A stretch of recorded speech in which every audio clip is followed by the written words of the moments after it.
네, 안녕하세요. 김영석 형제입니다. 오늘은 이사야 29장을 통해서 하나님께서 말씀하신 내용에 대해서 나눠보도록 하겠습니다. 일단은 29장은 저희가 28장에 이어서 이스라엘을 꾸짖는 이야기로 시작을 합니다. 저희가 왜 꾸짖는가에 대해서 지금까지 이사야를 보면서 살펴보면 하나님의 구별된 자신의 백성이 하나님을 버리고 자신의 뜻대로 행동하고, 또한 아수르라는 그러한 거대한 대적 앞에서 하나님을 의지하는 것이 아니라 애굽을 의지하는, 또한 자신을 의지하는 그런 이스라엘을 볼 때 1절 말씀처럼 슬프다 아리엘이여 아리엘이여 다윗의 진친 성읍이여 해마다 절기가 돌아오려니와. 슬프다라는 표현은 원수에게 보통 슬프다라는 표현을 쓰진 않죠. 보통 슬프다라는 표현은 아끼고 그 다음에 사랑하는 존재에게 쓰이는 것을 저희가 다 알고 있을 겁니다. 말씀처럼 사랑하는 자를 위해서 다시 돌아오기를 바라는 마음에 슬프다라는 표현으로 시작을 하고 있습니다. 그렇다면 슬픔의 대상은 누구인가에 대해서 저희가 살펴보면 아리엘이라는 단어가 나오는데요. 이 아리엘은 누구를 말하는가 제가 찾아보니까 이 아리엘의 뜻은 희생 제사를 드리는 제단 중심을 말하기도 하고, 또 다른 뜻으로는 사자라는 뜻의 아리, 그 다음에 하나님을 뜻하는 엘이 만나서 하나님의 사자, 즉 예루살렘을 저희가 말하고 있습니다. 다시 말하자면 하나님의 사자인 예루살렘이 하나님을 슬프게 하고 있다라고 말하고 있습니다. 슬프다 아리엘이여 아리엘이여 다윗의 진친 성읍이여 해마다 절기가 돌아오려니와. 해마다 절기가 돌아온다고 말하고 있습니다. 이스라엘의 절기란 사실 하나님께서 역사하신 날이기도 하고, 그 날들을 기리고 다시 한번 생각하는 날이라고 생각을 합니다. 개인적으로 적용을 했을 때는 저는 이 말씀을 보면서 예배가 떠오르더라고요. 저희가 주님의 죽으심과 그런 부활하심을 기리고 생각한다고는 하지만, 사실 이스라엘과 같이 정작 행위적인 것들로만 표현이 되어지는 예루살렘과 같지 않을까라는 생각을 하게 되었고, 저희가 13절을 보시면 주께서 이르시되 이 백성이 입으로는 나를 가까이 하며 입술로는 나를 공경하나 그들의 마음은 내게서 멀리 떠났나니 그들이 나를 경외함은 사람의 계명으로 가르침을 받았을 뿐이라. 정말 주님의 백성으로 구원하기도 하셨고 애굽에서 이끌어내시기까지 하셨는데, 그런 주님을 입으로만 공경하는 그런 이스라엘을 보고 하나님께서는 슬프다라고 표현하고 있습니다. 공경하기는 공경하는데 입으로만 공경하는, 그냥 말씀처럼 사람의 가르침만이 남은 그런 예루살렘을 보면서 하나님께서는 안타까워하고 있습니다. 그래서 이렇게 슬프고 안타까워하는 하나님께서는 이스라엘을 이제 벌하시는 장면이 3절부터 나옵니다. 3절 내가 너를 사면으로 둘러 진을 치며 너를 에워 대를 쌓아 너를 치리니. 사면으로 즉 빠져나갈 곳이 없이 적들이 이스라엘을 공격할 것이라고 말하고 있습니다. 이런 상황 속에서는 사실 이스라엘에게는 가장 큰 슬픈 상황이 뭔가 당장 죽음의 그런 공포도 있을 거고요. 또한 공격당하고 이스라엘이 멸망하는 상황이 제일 슬픈 상황일 수도 있을 거라고 생각을 하게 돼요. 하지만 하나님께서는 입술로만 공경하고 마음으로 자신을 떠난 예루살렘이 슬프다라고 말하고 있습니다. 그래서 하나님께서는 4절 말씀 보시면 내가 낮아져서 땅에서 말하며 내 말소리가 낮이기 티끌에서 날 것이라. 내 목소리가 신접한 자의 목소리같이 땅에서 나며 내 말소리가 티끌에서 질거리리라.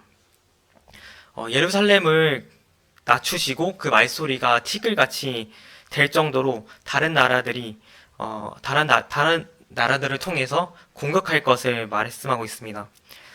이렇게 예루살렘을 공격하는 하나님에 대해서 뭔가 가혹하다라고 생각을 할 수도 있고, 자신의 백성이 된 존재에게 너무 처참히 무너뜨리신 하나님이 정말 혹독하다라고 생각을 할 수도 있을 것 같아요. 하지만 하나님께서는 자신의 백성이 다시 돌아오기를 바라는 마음으로 기다리시고 인내하신다라는 사실을 저희는 다 알고 있고, 또한 그러한 마음으로 저희를 훈계하시고 징계하신다라는 생각을 하게 됩니다.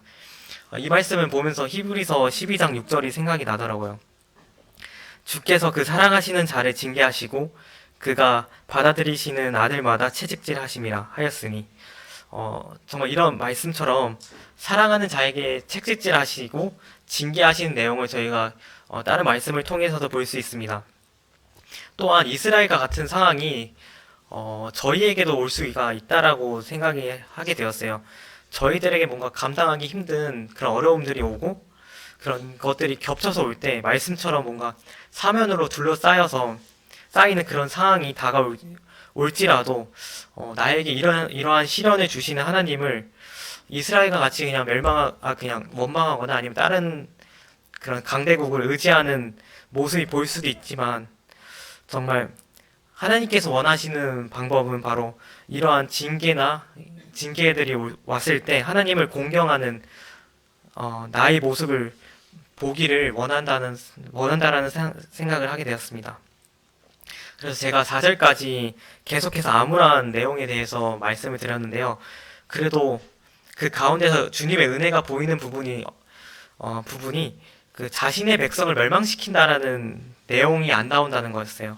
정말 저희가 다시 회개하고 그다음에 돌아오기를 바라는 마음으로 주님께서는 징계하심을 보게 되고, 그다음에 5절 말씀부터는 다시 반전이 되는 모습을 보게 됩니다. 5절부터는 자신의 백성이 아닌 자의 징계에 대해서 나오는데요. 5절 말씀 보겠습니다.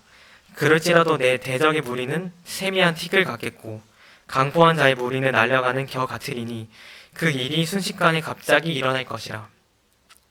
그때 당시 예루살렘을 공격하는 나라들은 아수르를 비롯한 강대국이었지만 하나님께서는 말씀을 통해 부서져서 티끌같이 될 것이라고 말씀하셨습니다.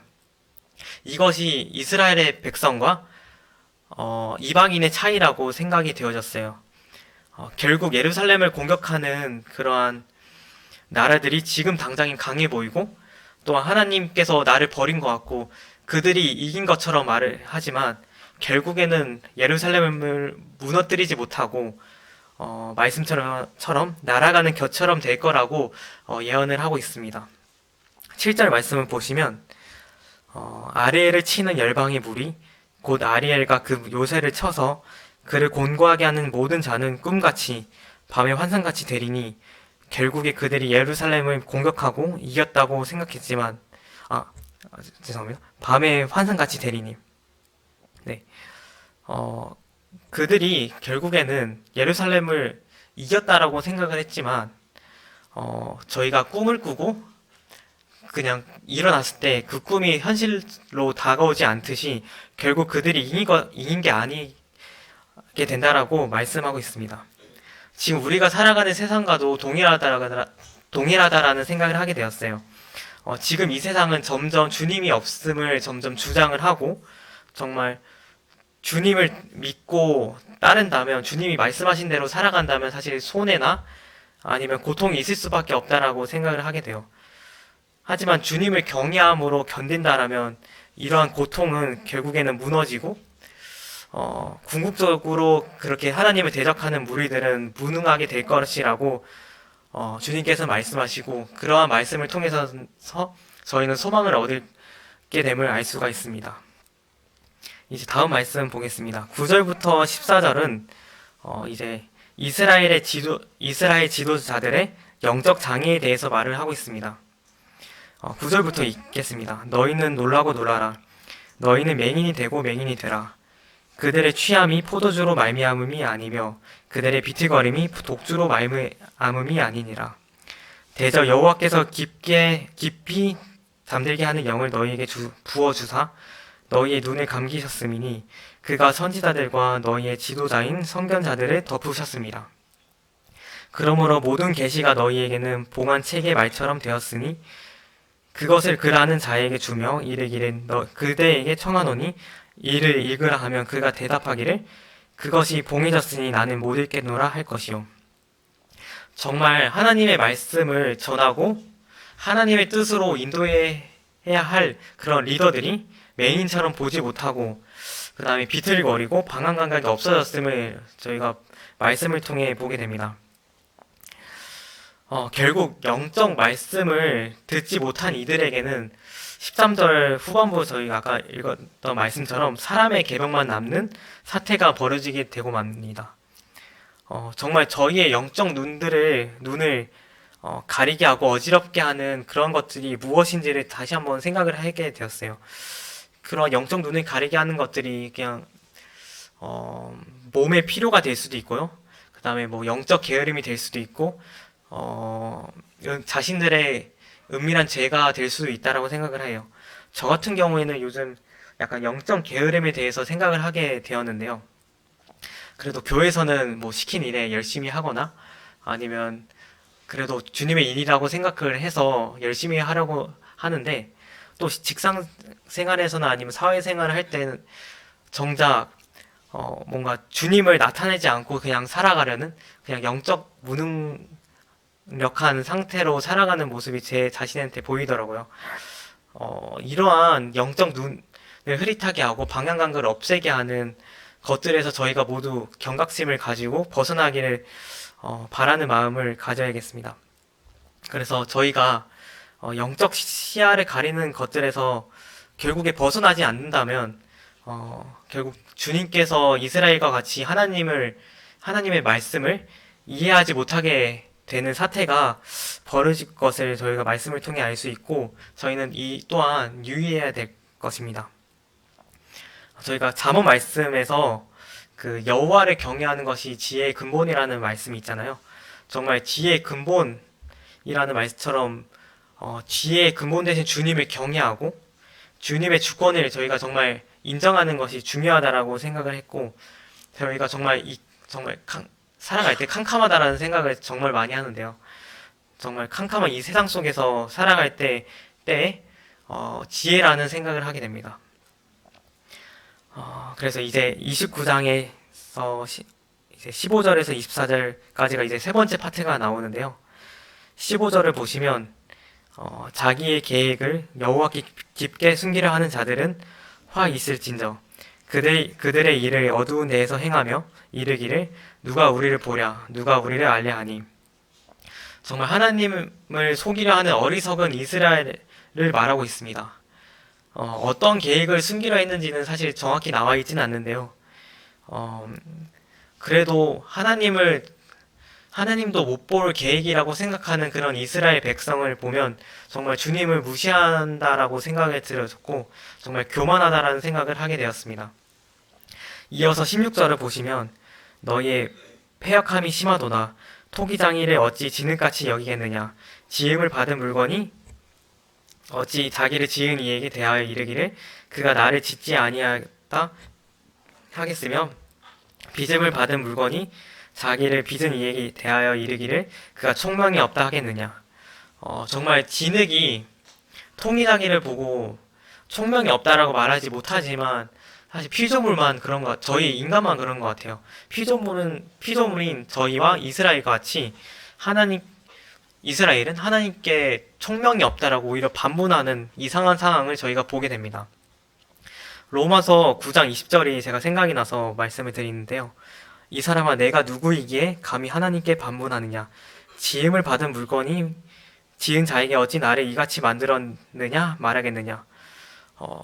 저희도 가끔 하나님께 왜 나를 이렇게 만드셨지라는 생각을 저 개인적으로 어렸을 때는 많이 했던 것 같아요. 최근에 제가 그저께거든요. 그저께 옆에 직장 동료가 저한테 영서가 너는 어떻게 태어나면 좋을 것 같냐라는 질문을 저한테 하더라고요.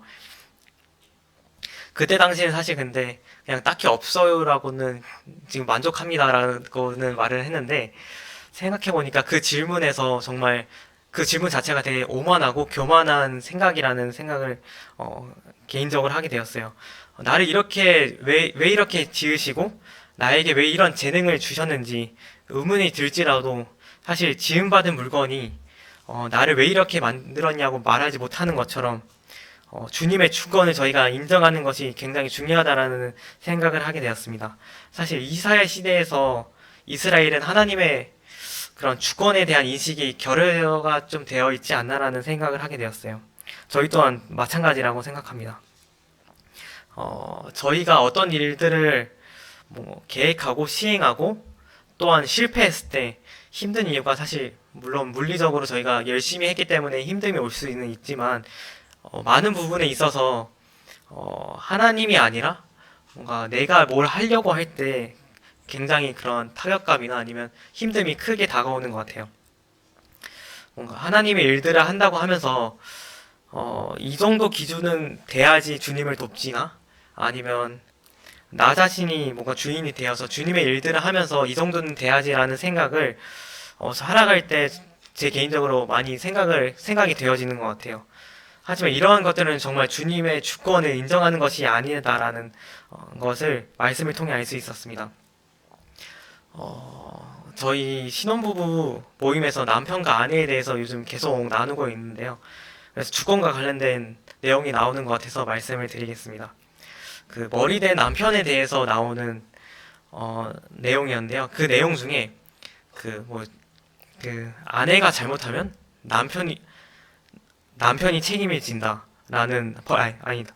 죄송합니다. 아내가 잘못하면 남편이 벌 받는다라는 그런 내용이었어요.